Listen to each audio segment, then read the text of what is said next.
a lo que corresponde la situación que está atravesando nuestro país. Todos ustedes seguramente ya se han enterado por cualquier medio de prensa lo que está pasando en nuestra patria y que realmente tiene mucho que ver con el avance o retroceso que como nación podamos tener. Estando en estas horas de historia, tiene que ver mucho, inclusive, con lo que ha pasado en nuestra historia. Y eso es manera de que un instante vamos nosotros a darnos cuenta de qué es lo que está pasando, qué es lo que está ocurriendo. No sin antes solamente queda dejar a ustedes la recomendación de que estos días están bastante agitados por el centro de Lima. Eviten ustedes salir y así podrán ustedes salvaguardar su integridad. Como se dice, por todo lado hay tumulto de gente, por todo lado hay explosiones de bombas lacrimógenas, y si ustedes están lejos, inclusive el aire empuja, el viento empuja, y de repente en la siguiente esquina más lejana te vaya a alcanzar y luego vas a estar pues ahogándote o llorando. Entonces, esa es una manera de salvaguardar. En todo caso, como peruanos lo que debemos de salvaguardar, primeramente, es la continuidad de la democracia. La democracia es la voz del pueblo, es la voz de lo que la gente ha llevado al Congreso.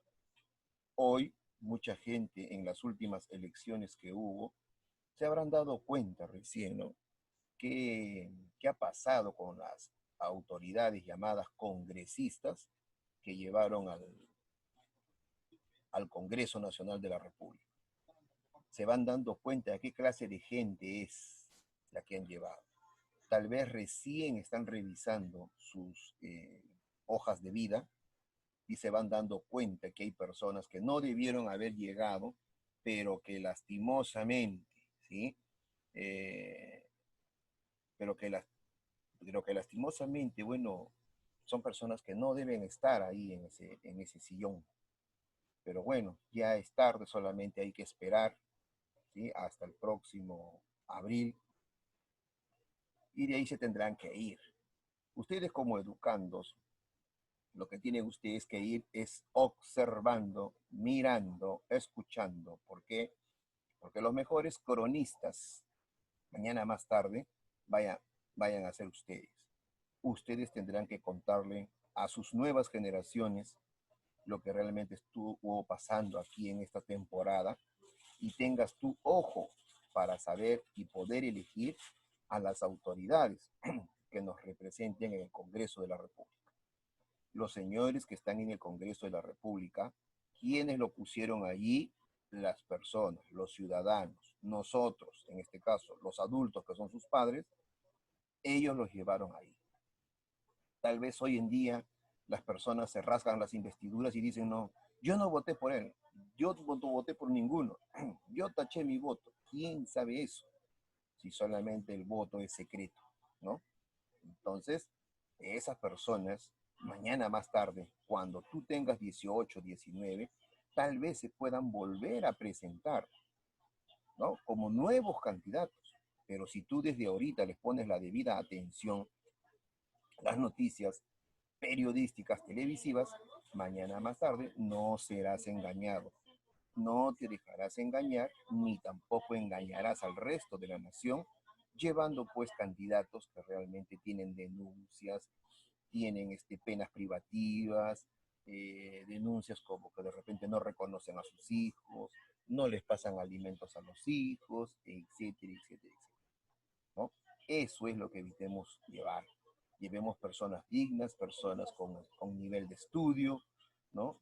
Es la primera vez, jóvenes, en la historia que vamos a tener un presidente que no tiene estudio. Un presidente del Perú que no tiene estudio. Todos los que han pasado, si fueron anarquistas, si fueron militaristas o fueron demócratas, todos tuvieron un nivel de estudio. Hasta el último que de repente muchos lo voceaban, lo insultaban al señor Alejandro Toledo, hasta él también tenía su nivel de educación muy, muy alto, ¿eh? Pero lastimosamente su presencia y veces no lo ayudaba. Pero bueno, lo que buscamos nosotros no es presencia, lo que buscamos nosotros es soluciones para el Perú. Entonces, ustedes serán la futura generación que tenga que saber elegir, pero para ello, mira lo que está pasando, mira lo que está observando, mira lo que están haciendo las autoridades dentro del Congreso, ¿no? Han preferido sacar al presidente, que el Perú se quede sin presidente, porque aún teniendo presidente, tampoco tiene presidente. ¿Por qué? Porque es una persona que recién se va a enterar cuál es la problemática, qué solución le va a dar. Mientras tanto, las personas que están que se mueren en los hospitales seguirán muriendo nomás. Y los números y las estadísticas seguirán avanzando. Entonces, lo que no se quería era eso. Tampoco taparse los ojos y decir, no, el señor Vizcarra era un excelente presidente, no tenía problemas. Todos, entiéndeme, sí, todos, cuando llegan al poder, se marean. Si no se dedican a lo que es hurto a favor de ellos, en contra del Estado, también se dedican a lo que es colocar familiares, amigos en el poder, eso se llama nepotismo. Se dedican también a desaparecer a personas cuando están hablando mal de su gobierno. Entonces, son tantas cosas que pasan, pero si es una persona centrada, que él ha venido a servir, entonces solamente vino a servirnos y se fue. La historia se encarga de calificar si fue bueno o malo como presidente. El señor Vizcarra, si bien es cierto, tiene muchas investigaciones, ¿eh? Pero nosotros nos estamos de repente mareando y diciendo, no, que más pesaron las investigaciones, pero no hay nada comprobado. ¿Entiendes? Son solamente especulaciones lo que se dice. Pero aún así con todo, ya lo sacaron. Bueno, esperemos cuál será el resultado de estos días.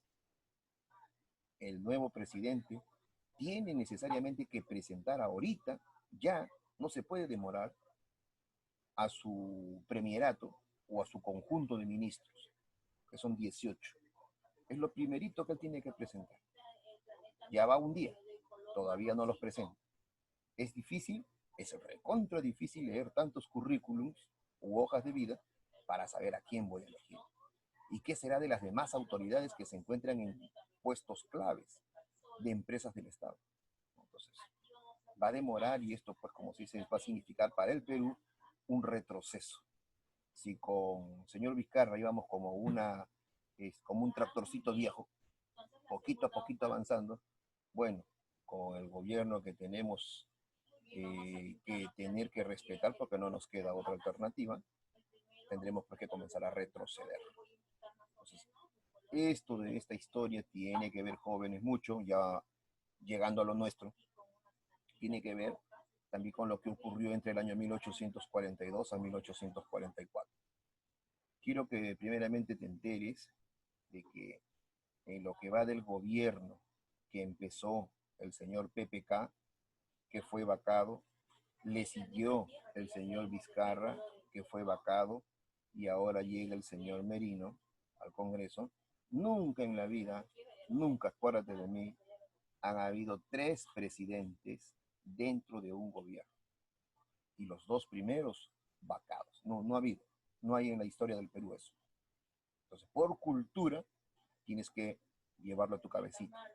Primer o único gobierno con 3 presidentes, ya sabes cuáles. Habrán habido otros, pero otros pertenecían a la anarquía, que es lo que nosotros acabamos de ver la clase pasada, de lo que ocurrió entre el año 1842 y 1844. ¿No? Muerto el señor Agustín Gamarra, le sucede Manuel Menéndez. Y detrás de Manuel Menéndez vinieron Crisóstomo, vino Torrico, vino Ignacio de Vivanco.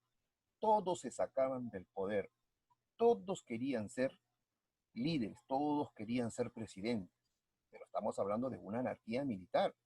Eso quiere decir que todos estos personajes que te he mencionado, todos eran necesariamente militares. tanto hicieron de sacarse del gobierno unos a otros, buscaron unión de partidos políticos inclusive, que al final le van a devolver, le van a devolver el gobierno nuevamente al señor Menéndez. ¿Gracias a quién? Al señor Ramón Castilla, que también estuvo dentro de esa anarquía militar. ¿Y qué crees que va a hacer el señor Manuel Menéndez? Manuel Menéndez, nuevamente repuesto en su gobierno, va a llamar a elecciones. ¿Y quién crees que se presenta como candidato? El señor Ramón Castilla. Ramón Castilla era el único candidato. Él compitió contra él mismo. Él compitió contra su sombra. ¿Y sabes quién salió ganando? Él mismo. No es que no habían otros candidatos. Entonces, este nuevo candidato va a tener dos gobiernos. En dos gobiernos lo que va es a comenzar a hacer un adelanto en el Perú. ¿Por qué? Porque se había descubierto desde los tiempos de Gamarra grandes estancos de guano de la isla que se encontraban entre Lima e Ica. En toda la playa existen aves guaneras y ellas hacen sus nidos, depositan allí sus heces y luego ellos agarran y comienzan a tejer también ahí sus nidos para sus pichones cuando ellos nacen. Chinito, si me escuchas, entrecortado este internet, hijo, ¿eh? Este internet, ya te he dicho que tienes que conversar ahí en casa con la finalidad de que mejoren eso. La señal ya es el problema tuyo. El resto me está escuchando bien.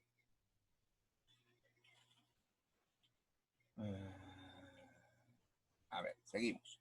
Entonces, a este tipo de fertilizante, porque las heces del ave guanera son un gran fertilizante, se necesitaba para los campos de cultivo allá en Europa, ¿no? Allá en Europa, pues había entrado en una guerra civil y se necesitaba, pues, para el campo de cultivo, porque había sido, pues, bombardeados los suelos y no eran, salían productos, pero no eran tan grandes ni tan nutritivos. ¿Por qué? Porque el suelo no tenía nutrientes. Entonces comenzó a vender para allá y eso le permitió al señor Castilla comenzar a tener nuevos ingresos y nuevos dividendos. Pero en el camino de la venta se van a presentar unos individuos llamados consignatarios, y estos tenían pues flota de barcos, venían acá al Perú, lo compraban, lo llenaban en sus barcos y lo vendían allá en Europa. 3 veces el precio de lo que ellos habían comprado aquí en el Perú. Mira, si solamente con el hecho de haberlo comprado aquí en el Perú, Ramón Castilla hizo dinero con la venta de ese fertilizante, ¿cuánto habrían ganado los consignatarios que lo vendieron 3 veces allá en Europa? Se hicieron millonarios. De eso se dio cuenta Ramón Castilla y dijo lo siguiente: mejor me voy a Europa, busco un país que me alquile embarcaciones y yo mismo voy al Perú, lo lleno y llego a Europa y lo vendo. Entonces eso le permitió al señor Castilla más ingresos de dinero para el Perú. ¿Qué dijeron los consignatarios? Se asociaron, como eran gente millonaria, se asociaron y lo vieron con malos ojos al señor Castilla. ¿Por qué? Porque les estaba quitando, pues, como se dice, el negocio de las manos. Entonces, Castilla también se puso a pensar que no iba a estar cada rato con lo mismo, ¿no? Ir y venir, o pagar a un funcionario, y este funcionario en el camino revendió un poco, se hizo millonario él, y no llegó todo el guano allá a lo que era Europa. Para ello, dijo mejor, voy a hacer un contrato con una casa llamada Dreyfus Hermanos. Esta casa Dreyfus Hermanos tenía la particularidad de prestar dinero, ¿ya? Pero a cambio tenías que ofrecerle obviamente pues algo. Entonces lo que Castilla le va a ofrecer era el guano que estaba, como se dice, a la espera, ¿no? Y solamente era necesario sacarlo, colarlo y luego con eso se le pagaría a esta empresa judío-francesa llamada Dreyfus Hermanos. De esa manera, Castilla se despidió, dejó que ellos hagan lo que era ese negocio y solamente le dejaban a los peruanos las ganancias que eso le serviría al señor Castilla en su gobierno para que pueda hacer obras. Pero recordémoslos y miremoslo bien ahí al señor Castilla. Castilla era un militar, ¿sí? Ahí lo ves con su indumentaria. ¿Y qué pasó? Comenzó con el dinero que llegó producto de la venta del guano. Si bien es cierto, comenzó a hacer obras, eso lo vamos a tratar dentro de un momentito, pero también, pero también comenzó a despilfarrar, a derrochar el dinero que había ingresado producto de la venta del guano. ¿Cómo lo despilfarró? Comenzó a llenar los ministerios de trabajadores, de funcionarios. ¿Ok? ¿Por qué los llenó? Primeramente les quiso devolver el favor a todos aquellos que habían votado en las elecciones de 1844 para que el señor Castilla logre ganar las elecciones. Es lo que se hace hoy en día, ¿no? ¿Por qué crees que hay gente que va detrás de un candidato haciendo bulla, presta sus carros, saca chicharras, ¿no? Regalan polos? ¿Por qué crees? Porque ellos los acompañan, pero después tienes que devolverle el favor colocándolos en puestos de trabajo. Y eso es lo que hizo Castilla. Comenzó a despilfarrar el dinero, comenzó a meter cantidad de trabajadores a los ministerios, creó más ministerios. ¿Por qué? Porque había plata para pagar. Entonces, a ese periodo de lo que él gastaba y lo que ingresaba por producto de la venta del guano, nuestro historiador Jorge Basadre Groman le llamó la prosperidad falaz. Prosperidad falaz. ¿Qué quiere decir esto? Que en algún momento ese guano de la isla se iba a acabar. No iba a estar ahí toda la vida. Si bien es cierto, se había acumulado durante 50 años, tendríamos que esperar pues 50 años más para que se acumulen y hasta ahí, ¿qué ocurrió? ¿Qué pasó? Que allá en Europa inventaron, ¿no? Como se dice, en vez del guano, el nitrato sulfúrico, que era lo mismo.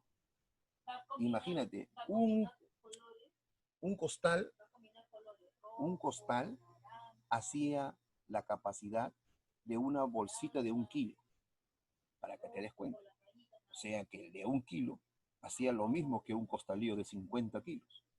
Entonces, ¿para qué iban a cruzar todo el océano Atlántico y comprarlo aquí en el Perú, volverlo a llevar? Eso significaría un gasto. Por esa razón, Jorge Basadre Groman, historiador peruano, le llamó la prosperidad falaz. Y todo lo que el señor Castilla estaba queriendo hacer en obras, si bien es cierto, fueron novedosas, fueron muy bonitas para el Perú, pero también recordemos, había hecho un préstamo con la casa Dreyfus Hermanos. Cuando se acabaría su gobierno del señor Cáceres, perdón, Castilla, en el año 51, 1851, después recién vendrían esas deudas. Entonces vamos a conocer ahora que realmente lo malo que fue realizado por el señor Castilla fue llenar los ministerios, la creación de más ministerios de, como se dice, trabajadores. Y eso significó mañana más tarde ¿cómo les pagarían el sueldo a esos trabajadores cuando se acabe el guano? ¿Cómo les pagarían? Eso va a traer consigo que el guano se acabó y que lastimosamente sería una gran carga para el Estado peruano. Aquí vamos a conocer, chicos, unas obras, ahí está, un poquito más grande. Ahí lo tenemos. Primer gobierno de Castilla del 45 al 51. Era de tendencia liberal, es decir, él no se manejaba ni copiaba nada del extranjero. Él hacía lo que realmente el Perú necesitaba a su modo y vista de poder observar. Implantó el sistema de consignaciones para la explotación y comercialización del guano, ¿sí? Eso fue lo primerito que hizo un principio. Y después se lo vendió a Dreyfus Hermanos. Promulgó la ley de consolidación de la deuda interna. Era cancelar todas las deudas que el Perú había hecho, pues, con algunas familias por la guerra de la independencia, ¿sí? Entonces les dijo, muy bien, ya les he pagado durante tantos años, ya no les debo nada. ¿Por qué? Porque él necesitaba ese dinero para poder aplicarlo dentro de su gobierno, ya sea en obras, ya sea en alimentos, etc. Pero sí las familias que habían perdido a sus familiares producto por las guerras de la independencia, notaron que el señor Castilla despilfarraba, botaba el dinero. Entonces eso obviamente no les gustó. Y ellos se van a juntar, se van a aliar con aquellos consignatarios que el señor Castilla les quitó el negocio. Entonces, eso va a ser, como se dice, un problema más tarde. ¿Por qué? Porque ese grupo de personas reunidas, ese grupo lo va a sacar a Castilla del gobierno. Pero va a tener una segunda oportunidad. Esa la iremos conociendo posteriormente. Estableció el primer presupuesto nacional. Tuvo que sacar la cuenta cuánto se gastaba. Sector educación, sector de salud, sector de repente de lo que era económico, administrativo. Tuvo que sacar la cuenta y presentar para decir, esto es lo que debo, esto es lo que voy a ganar y esto es lo que me va a sobrar o no me va a sobrar. ¿Okay? Promovió la inmigración de los chinos culis para el trabajo en las haciendas costeñas. Ya sabíamos que los indígenas solían trabajar tranquilos de 8 a 12 horas. Cuando trajeron a los negros trabajaban hasta 14 horas. Y de ahí eran pues un trapo, cansados totalmente. Pero posterior trajeron a los chinos. Y los chinos, como comían poquito, eran delgaditos porque así es su contextura, solían trabajar hasta 16 horas al día. Por eso, como los vio personas más trabajadoras, los comenzó a llamar o traer desde la China para que puedan trabajar aquí en el Perú, específicamente aquí en la zona de Huando o Huaral, norte de Lima, para los campos, ¿no? Donde están las naranjas, por ejemplo. ¿Qué más tenemos? Construyó el ferrocarril Lima-Callao, ese que tú conoces cuando te vas de paseo, ¿no? Dice, ¿qué pasa? Es el ferrocarril Lima-Callao. Se adquirieron los primeros barcos, el Rimac, el Mercedes, los bergantines como Gamarra, Grau y la goleta limeña. No era ninguno de ellos barcos de guerra, todos eran para transportes de mercancías, de mercadería y de pasajeros. Se impulsó el comercio y la navegación y se extendió la línea telegráfica entre Callao y Lima. Ya teníamos con el señor Castilla telégrafo. Antiguamente teníamos que estar con las cartitas, ¿no? O sea que una persona lleve y traiga. ¿Qué más tenemos? Tenemos también que canceló la deuda externa. Con el dinero de la venta del guano, con lo que le dio la casa Dreyfus, pagamos todas nuestras deudas. Ya no le debíamos nada a nadie. Pero sí se había creado una deuda interna con la casa Dreyfus Hermanos. Eso sería más adelante a ver cuáles serían esas consecuencias. Luego, reunió al Congreso americanista en Lima para deliberar en contra de la política imperialista de Europa en América. Es decir, los países europeos lo que buscaron era hacer comercio, pero a la fuerza, con los países americanos. que recién se estaban levantando, que recién salían de sus guerras de independencia.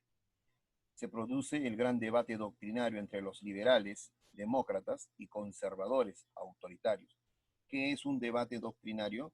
Es aquel que te permite establecer cuál iba a ser la política, en qué iba a consistir la política de gobierno de tu país, ¿no? Eso es un debate doctrinario. Como que yo te diga hoy en día si hay un debate doctrinario entre este, socialistas, comunistas y demócratas, ¿no? Eso es algo así más o menos. Ahora, había pues esa pugna, esa lucha entre esos liberales, entre esos demócratas, y realmente no se entendía por qué, porque ello fue un ideal que se trajo desde Europa, y aquí la gente no estaba preparada para escuchar cuáles eran esas situaciones de ideologías que realmente el pueblo peruano no estaba ni siquiera entendido. Entonces no sabíamos qué copiar, dónde copiar, cómo copiar, si era bueno o si era malo. No sabíamos nada de ello. ¿Por qué? Porque no se había realmente preparado el Perú. Sin embargo, lo que sí ya se veía venir era un conflicto armado. Imagínate, estábamos saliendo recién de este problemita y ya estábamos cayendo en otro. ¿Cuál era? Que después de 40 años, cuando los españoles se fueron de acá del Perú, cuando perdieron en la batalla de Ayacucho el 9 de diciembre de 1824, perdieron la batalla, se acordaron después de 40 años que el Perú no les había pagado nada de la deuda de la independencia. Y estaba escrito, ¿sí? Ahí en un tratado. Entonces, se acordaron y dijeron, pues es tiempo que ya nos deban pagar. Y para ello se hizo presente frente al Callao unas embarcaciones españolas llenas de soldados. El Estado peruano de aquel entonces, con Rufino Echenique, no los dejó bajar, no los dejó pisar tierra. ¿Cuál era el propósito? Como no me pagaste, ahora yo vengo a cobrar. ¿Y cómo me voy a volver a cobrar? Nuevamente estableciendo ese colonialismo aquí en el Perú. Ese colonialismo por el cual murieron pues muchísimos de nuestros héroes, comenzando de San Martín, Bolívar, etcétera. Nuevamente ellos quisieron imponer lo mismo. ¿Por qué? Porque se dieron cuenta que aquí habían dejado pues grandes yacimientos de oro, había mucha agricultura, mucha ganadería, era buen suelo, entonces vinieron a cobrarse. Gracias al señor Rufino Echenique, ¿no?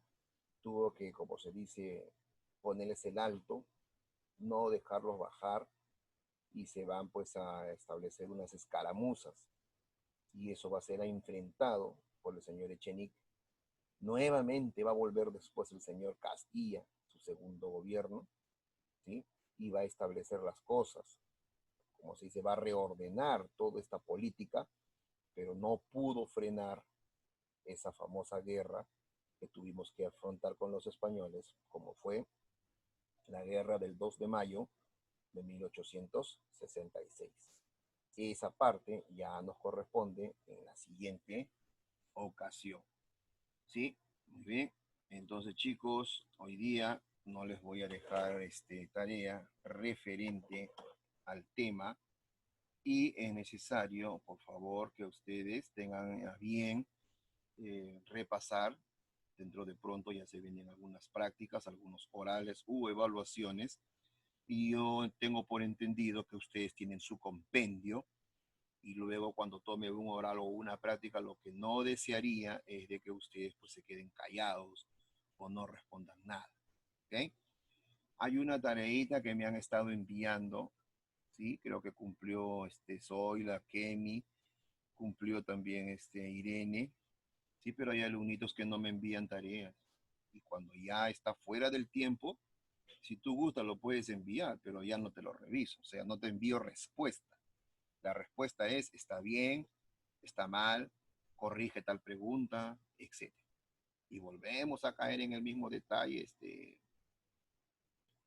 Caricampos, de no enviar las tareas. Creo que si en algún momento te brindé una ayuda, también debes de entender que no todas las clases van a ser la ayuda. Así que, por favor, cumplen la medida de lo posible. Tienen ahí un gran elemento que se llama compendio para que ustedes puedan trabajar.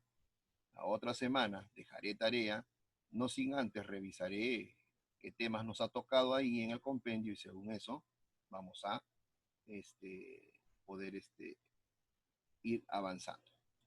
A ver, aquí tengo un ratito, un ratito, un ratito.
Ya todo, sí, ya nos estaremos viendo en la siguiente clase, ya.